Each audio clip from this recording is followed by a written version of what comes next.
Good afternoon, everyone, and welcome to our webinar. I'm Tara Franklin, Director of Education for Child Development Schools.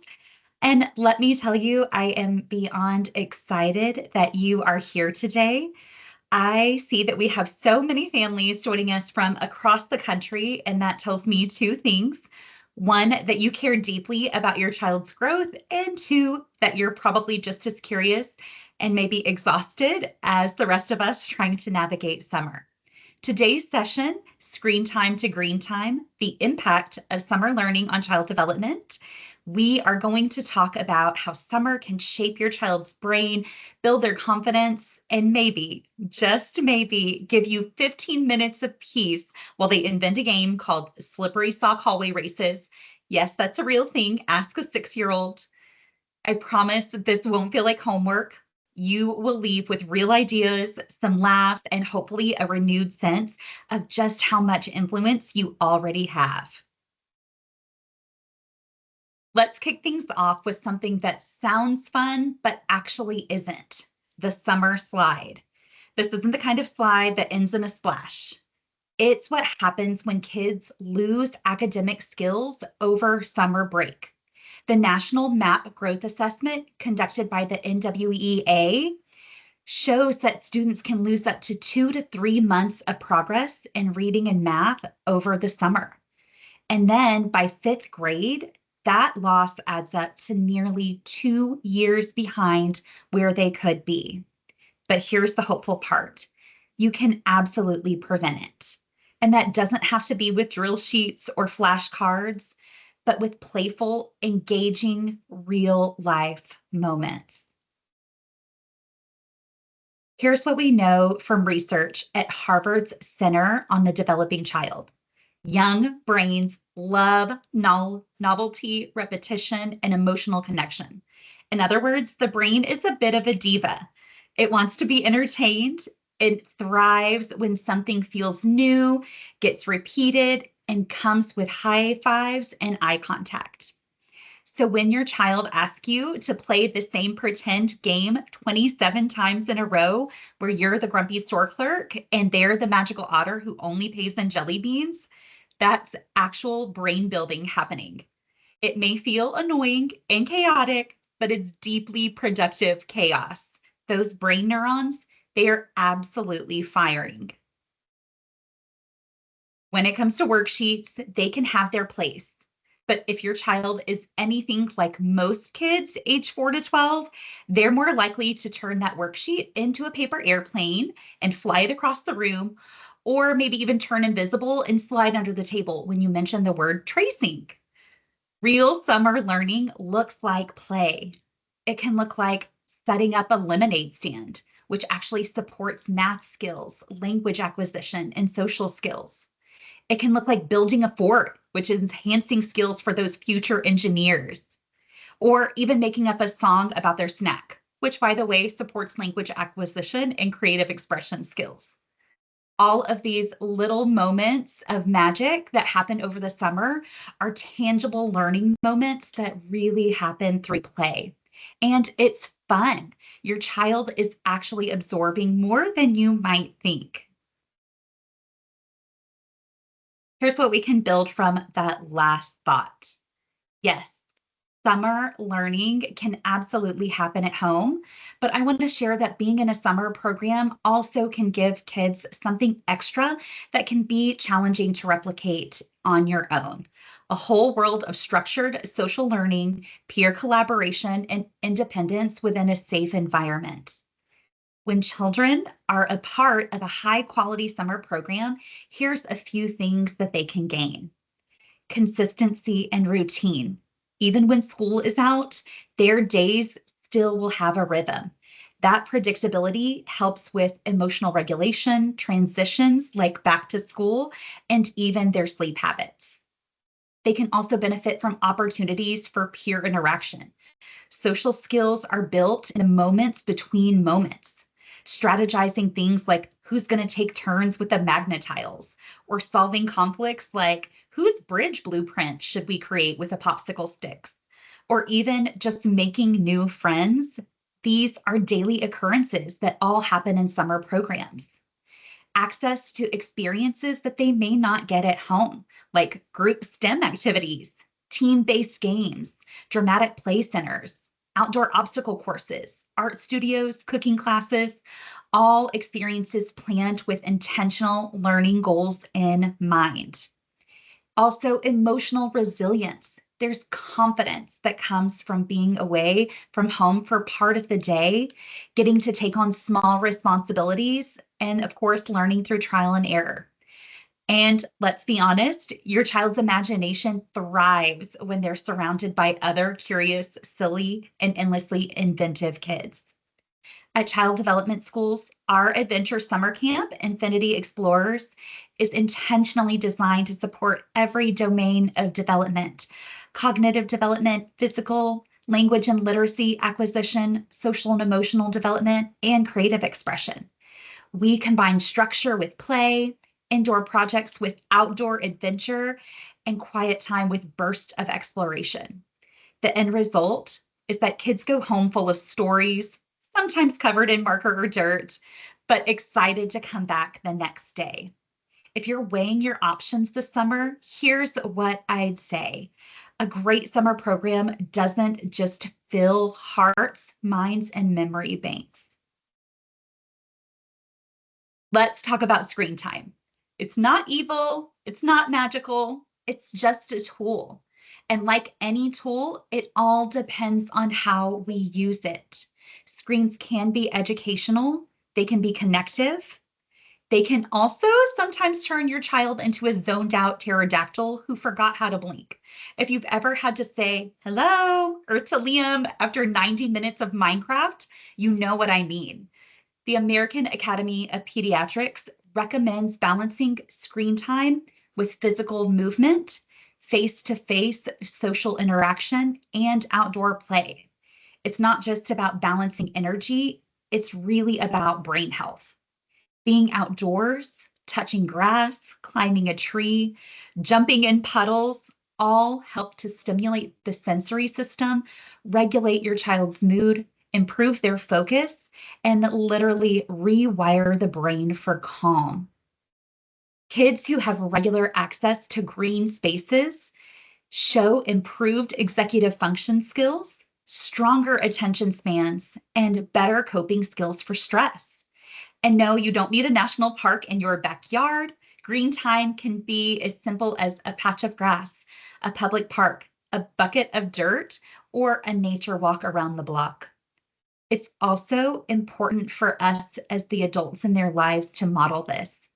If our kids see us doom scrolling TikTok while we're telling them to go outside and explore the wonders of the world, well, it can send mixed signals, right? So here's a few things you can try. 30 minutes of screens and 30 minutes of something green, finding that balance. Create a daily rhythm that includes tech breaks with maybe some built-in nature time.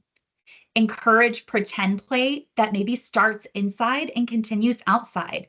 Think, let's go find nature treasures for your fairy village.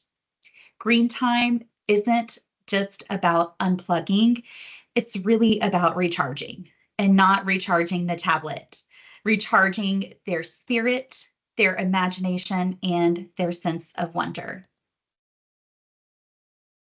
So I want to take a moment to acknowledge that even when we know too much screen time isn't ideal, it's still hard to change. As a mom myself, I've absolutely relied on screens to get through dinner prep, work calls, or even just 5 minutes of silence. And this is a judgment-free zone. But if you're feeling the nudge to cut back even just a little bit, here are a few ways to do that without causing total chaos. You can try creating a daily screen schedule. That predictability really helps kids accept the limits. Try saying screens after lunch or before dinner or 30 minutes after playtime, and then post that somewhere that they can see visually. And speaking of other visual cues, you can use visual timers and visual cues like a microwave timer or the sand hourglass. Let those timers do the hard work. It shifts the blame off of you as the bad guy and helps kids mentally prepare for the end of screen time. And then transition from the tablet to something fun. That way, it's not just about turning off the tablet, it's turning into a fun activity. Say, when the timer dings, we're going to do a snack scavenger hunt, or we're going to race to the backyard. And also try to offer choices. Kids benefit when we give them ownership over the next activity, and it really helps reduce their resistance. You can say things like, would you rather help make fruit kebabs or build a Lego zoo? And then replace passive screen time with something more active, like active screen time. If they are on a device, try things like coding apps, drawing tools, or my personal favorite exercise games like Go Noodle and Cosmic Kids Yoga. And then again, model breaks yourself. If your child sees you putting your phone down to read, cook, or stretch, they are going to be so much more likely to follow your lead. These small shifts can really add up. You don't have to go cold turkey. In fact, I don't recommend that. Even replacing one screen session a day with a connection or a movement break can make a really big difference. Now, let's talk about what it looks like to keep learning alive at home. Whether your child is spending the summer at home full time, or you're just looking for ways to extend their learning after camp or care, there are so many ways to make the most of your time together. What matters most is that your child stays engaged, that they stay connected and curious. And there are so many ways to make that happen from home. You have everything you need to create a summer filled with connection, creativity, and curiosity. So no need to load up your cart at the grocery store. The best part, again, it's going to start with things that you already do every day. Here are a few simple ways that you can support learning at home. We recommend reading together every day. This can be in comic books, signs at the zoo, joke books. It all counts in creating a lifetime love of literacy. Do nature walks with silly themes like find something fuzzy, something blue, find something that smells weird, which is a big favorite of the preteens. Let them help you cook. It's math, it's science, and it's sequencing all pulled together in one. And hey, you may even get an edible dinner out of it. Start a summer journal or drawing log. Ask, what's the weirdest thing that happened today? And if you're feeling especially brave, try a mini science lab at home, because one baking soda volcano equals 30 minutes of joy in one very curious kid. The goal isn't perfection, it's just participation. I want to share that we know, as many of us are parents ourselves, we know our families are busy and that sometimes just figuring out what to do is half the battle. That's why we created your very own summertime toolkit, curated with easy to use, meaningful resources that you can plug into your day whenever you have a window of time and a curious or bored child. This toolkit includes printable weekly activity calendars with hands-on, screen-free ideas for different age groups. It also includes virtual field trips to zoos, museums, aquariums, and more, which are great for rainy days or just moments when curiosity strikes. It also includes a summer reading challenge with book suggestions by age and even creative prompts for even the most reluctant readers. Themed scavenger hunts for indoors, outdoors, and even when you're on the go. And cooking with kids guides, because again, math, reading, and science are all hiding in your kitchen. And then some bonus items of a DIY nature journal, build your own obstacle course instructions, and quick but simple mindfulness activities. You don't have to use all of it. You can pick just one or two things that work for you and your family, as well as your routine, and then save the rest for later. The goal here isn't to schedule every minute of summer, but find ways that you can spark those engagement opportunities, make learning fun, and create moments of connection all along the way. And in case you need a reminder, you don't need a teaching credential to be your child's most important educator, because you already are. Your voice in the backseat of the car on the ride to practice, the one helping decode the mystery of the missing lunchbox, and the coach of every backyard game that somehow ends with everyone covered in dirt, I'm sure. Whether your child is in summer camp, home with you, at grandma's, or maybe even bouncing between all three, you are the steady voice, the safe place, and the one who sees all of those tiny wins. And those everyday wins really matter. You may not remember explaining fractions over pizza slices, but your child will remember that you took the time. They'll remember when you let them plan a backyard campout and slept outside even though ground was wet and lumpy. They'll remember when you came to their made-up talent show and clapped like it was a real-life Broadway production. For young children, little moments are big. Their personalities are absolutely taking shape. Their confidence is building each and every day. And how you show up this summer helps shape how they see themselves in this great big world. So yes, keep reading, keep playing, and keep the exploring coming to life. But really, more than anything, just keep showing up with your time, your attention, your corny jokes, and your belief in who they are becoming, because that is truly the stuff that sticks.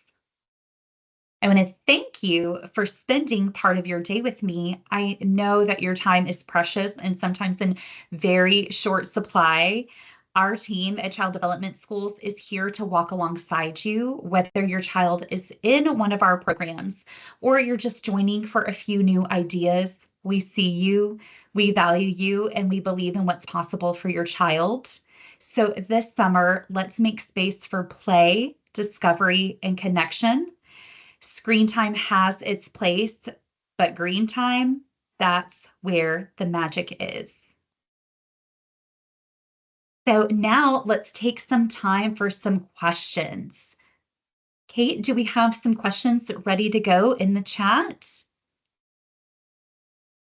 We do have some. The first question is, my child is starting kindergarten in the fall. Should I give them a break this summer or keep them in a learning program? Oh, that's such a great question. We hear that all the time. And honestly, it's something so many parents are thinking about, especially after a really big school year.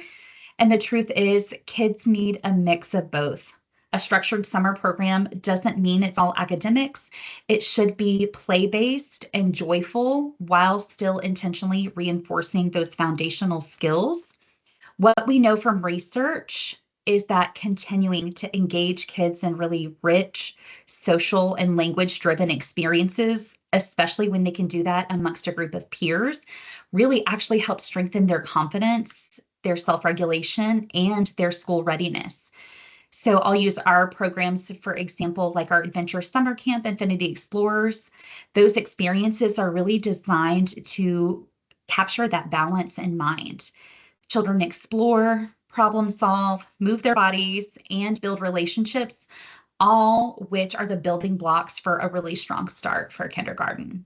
So I hope that helps. Thank you for your question. Yeah, we have a couple of more that have come through as well. The next one is, my son gets overstimulated easily and struggles with transitions. I know I can relate to that as a parent. How can a summer program support kids who need a little more structure or calm? Ooh, I'm really glad that you asked this because I want to share, as Kate mentioned, you absolutely are not alone. Many children, especially the ages about 4 to 10 range, really thrive when they know what to expect and when they have a calm and predictable routine to their day. So, really high quality programs are designed with this in mind. We build in things like visual schedules, consistent routines, quiet spaces for breaks, and activities that really help support self-regulation and confidence in building their independence. Our transitions throughout the day are really scaffolded with cues, countdowns, and calm redirection strategies. And we also really strive to partner with families. And if your child has specific strategies that work for them at home as well, we welcome those insights because it's so important to us that every child feels safe, seen, and successful. Thank you for that question. Any more, Kate? Yes, we've got some great questions today. I'm really loving the audience participation. So the next one is, we're only able to attend part of the summer. Will my child still benefit or will they still experience that summer slump? Oh, absolutely. Every moment of quality engagement counts. So, whether your child can only join us for 4 weeks or they're able to join the whole summer, they will be surrounded by intentional experiences, again, that are going to help their learning, their independence, and social growth. Our curriculum for child development schools is actually built in flexible weekly themes or investigations, as we call them. So there's no catching up to do. Each week actually stands on its own and has hands-on activities across, again, all developmental domains. So you can rest assured that your child can jump right in, whichever portion of the summer that they're able to join us, into meaningful play and connections that happen as soon as the moment that they arrive. And then when they go home, they'll be bringing those skills and experiences and stories with them. Thanks, Tara. Yeah. Couple more questions. I know we're running up on time here. So this parent was asking, we've had a lot of changes lately, Mm. moving, schedule shifts, new babysitters. I'm worried my child is overwhelmed. Is it okay if summer just feels light? Ooh, yes, and I want to share too that you're absolutely not alone. We hear that quite frequently. We know that summer is a big time when families will move, and then there's lots of schedule changes happening in and around the household. And I want to say first, thank you for trusting your instincts. Young children are deeply sensitive to change, and it's completely normal to want to keep the summer low pressure. What we focus on in our programs is really creating a rhythm, not a race. But light doesn't have to mean less valuable, to your point. It means that really children are given the space to breathe, reset, and find joy in the really simple things like water play, sensory art, storytelling, teamwork, and again, routines that are going to feel safe and predictable. That lightness is what helps them recharge emotionally and developmentally, especially after big transitions like moves. Great question. No, these are amazing. Last one is, I have older kids too. Are these kinds of summer experiences still important for kids who are 9 and 12? Oh, definitely. Well, younger children need more structured play and a foundational practice. Older children absolutely still benefit from summer experiences that are going to challenge them socially, emotionally, and creatively.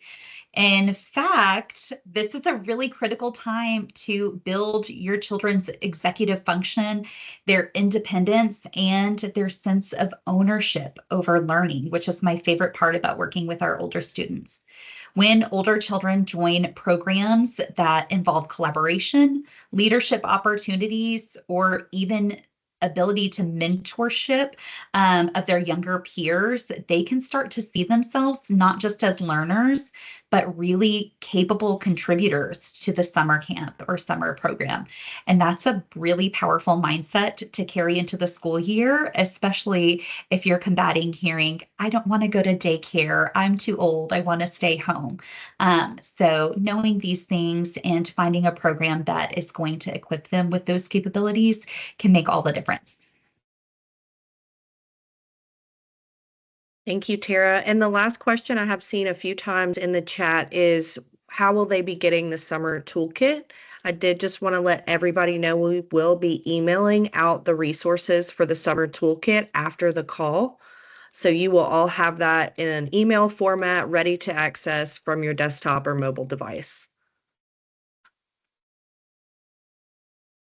Thank you, Kate, so much for answering that question again. Yes, that will come directly to you. And Kate, would you like to share how they can continue to connect with us? Absolutely. So we encourage everybody to connect with us through Facebook, Instagram, as well as LinkedIn if you're on that professional network. We do stay up to date on there, posting things such as helpful blogs, different insights about what's going on in our schools on a day-to-day basis, and we would love for you to join along. Yes, again. And I want to reiterate, thank you so much for taking the time out of your really busy day. It's been a pleasure to have this time with you. Thank you so much. And we look forward to seeing you again in the very near future for our next webinar, which will be all about getting your little one back to school and ready to go. So thank you again, and we look forward to seeing you again soon. Have a great day, everyone. Thank you. Thank you.